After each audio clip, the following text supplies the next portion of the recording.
Hey, 8th graders! Welcome to today's explainer lesson. I am so thrilled to have you here because, honestly, we are looking at something absolutely epic today. We're talking about the ultimate spiritual rescue mission. Now, throughout history, we've heard these amazing stories of daring rescues. Picture a Coast Guard helicopter hovering over freezing, stormy seas, dropping a swimmer down into these massive waves just to pull a stranded sailor to safety. Or think about brave firefighters rushing into a collapsing, burning building to pull out a trapped family. Literally, high-stakes situations that require incredible bravery, right?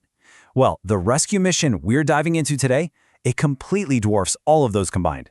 It's this cosmic rescue mission that spans all of history, has the highest possible stakes, and here's the kicker, it impacts every single one of us. So grab your notebooks, get focused, and let's jump right in. So we really have to ask ourselves, what does it actually cost to rescue someone? I want you to imagine a hostage situation for a second. A dangerous captor demands this staggering multi-million-dollar ransom, right? Or imagine someone breaks in and steals a precious family heirloom from you, something totally irreplaceable that's been in your family forever. And then the thief contacts you, basically forcing you to buy it back at a massive, impossible price. The reality is, rescues are almost never free. They require immense sacrifice, extreme risk, and a huge payment. Keep that idea, that concept of a really high-cost rescue, locked in your mind today because it is absolutely crucial for understanding this entire lesson. Okay, here's our roadmap for today. We're going to start with 1. The Great Rescue Mission. Then will be 2. Defining true redemption. Looking at 3. Perfect justice and mercy. 4. Breaking the chains. And finally wrapping things up with 5. The Godly Learner Philosophy. Let's do this. All right, Section 1, The Great Rescue Mission. We're diving into a foundational text written by the Apostle Paul.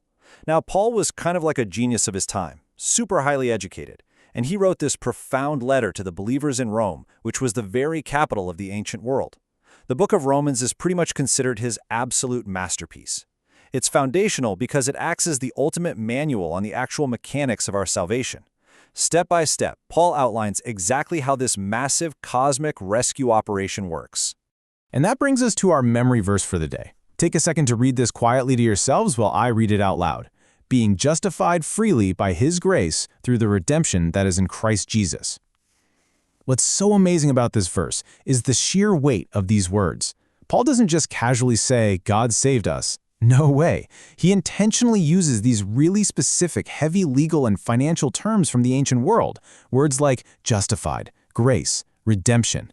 To really get how this rescue mission works, we've got to crack open these heavy words and see exactly what's inside. Section 2. Defining true redemption. Let's break down those heavy theological words, starting with the biggest one. So, what is redemption? Basically, it means being bought back or rescued. Remember a couple of minutes ago when I asked you to imagine paying a massive ransom? That's exactly what this word is getting at. You see, sin isn't just, making a mistake. It acts like a really harsh captor. Mankind was trapped by sin, held hostage by it, locked in this massive debt that we couldn't possibly pay off. No matter how many good deeds we try to stack up, we are spiritually bankrupt in this scenario. The price for our freedom is way, way beyond our bank account. But here's the amazing part. Jesus stepped into that impossible situation and paid the ultimate ransom. He didn't just throw some gold or silver at it. He used his own perfect life as the currency to buy us back. He gave himself to save his people from sin and set us completely free. Now that is true redemption. Next up, let's unpack grace. Grace is defined as a completely free gift from God that justifies sinners. Now, as 8th graders, you guys know exactly how grades work, right? You get the grade you earn. You study for weeks, you earn an A. You don't do the work, you fail. Imagine walking into your hardest class, sitting down for the final exam, and just leaving the paper totally blank. You know you failed. You literally deserve a 0. But then the report card comes in the mail, and bam, there's an A+. And not just that, the teacher wrote a note saying you're the absolute best student in the history of the school. You didn't earn it. You couldn't possibly earn it. That utter shock of getting a perfect score when you know you turned in a blank test, that is exactly what grace feels like. It's a completely free gift from God. You can't earn it, you can only humbly accept it. And it miraculously justifies us, giving us a perfect spiritual report card and declaring us innocent, exactly as if we'd never even sinned. So this brings up a really critical thinking question for us. How are sinners justified before God? Think about those two concepts we just thoroughly covered. We aren't justified because we're suddenly perfect on our own, or because we worked super hard to pay off our spiritual debt or earn that A+. No, we're justified freely by God's grace, that totally unearned free gift, specifically because of the redemption, that massive ransom price that Jesus paid on our behalf. Moving right along to Section 3, Perfect Justice and Mercy.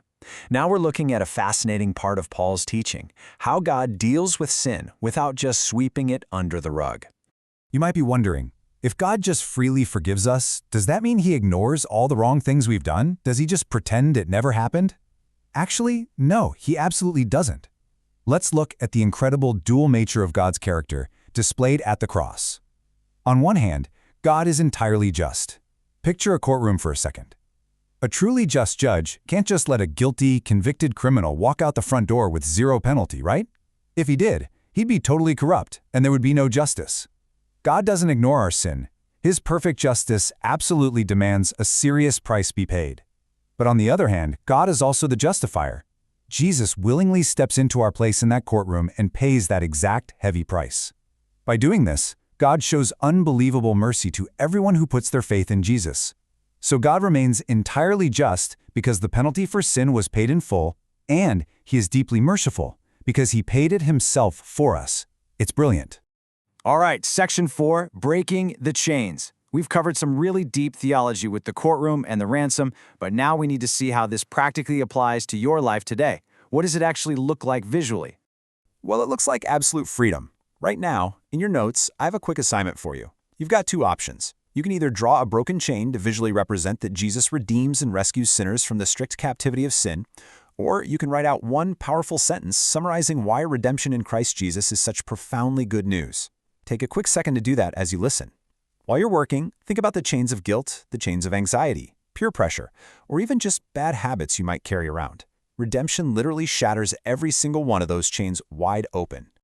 And that brings us to our final section, Section 5, the Godly Learner Philosophy. Let's talk about why learning these truths matters for your everyday academic life right here at the Academy. See, we don't just want to cram your heads with historical facts or math equations, we really want to shape your hearts and your minds. Just a few chapters after our memory verse, Paul writes something incredibly relevant to you right now. Romans 8:6-7 teaches that keeping the mind spiritually minded leads to life and peace. Let's be real. Middle school can be intensely stressful. You've got tough exams, heavy social pressures, sports schedules, and, 100 other things pulling at your attention every single day. It is a chaotic time. But keeping your mind centered on God, choosing to stay spiritually minded, is the ultimate key to experiencing true life and deep peace right in the middle of all that noise. And this right here is the absolute core of why we teach the way we do. HeroesMart Academy intertwines biblical morality with education. Because honestly, education without morality can actually hurt people. Knowledge and intelligence alone just make you capable. They should be used to help you make wise, God-honoring choices rather than just making you, smarter. Think about it. A highly capable, highly educated person who completely lacks truth or a moral compass can do tremendous damage in the world.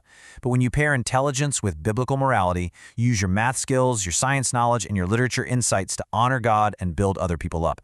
I want to highly encourage every single student here to passionately pursue academic excellence, but always while keeping your mind strictly centered on God, truth, wisdom, and righteous choices. So I want to leave you with this final provocative question to chew on today. Will you use your education to simply be capable, or will you use it to make God-honoring choices? The great rescue mission we explored today, our incredible redemption in Christ Jesus, gives us the total freedom to choose wisely. You have been rescued from captivity at a cost you can't even measure. So go tackle the rest of your classes today with that freedom, with that deep peace, and with a really clear purpose. Thanks for engaging so well in this explainer lesson, and stay passionately focused on truth.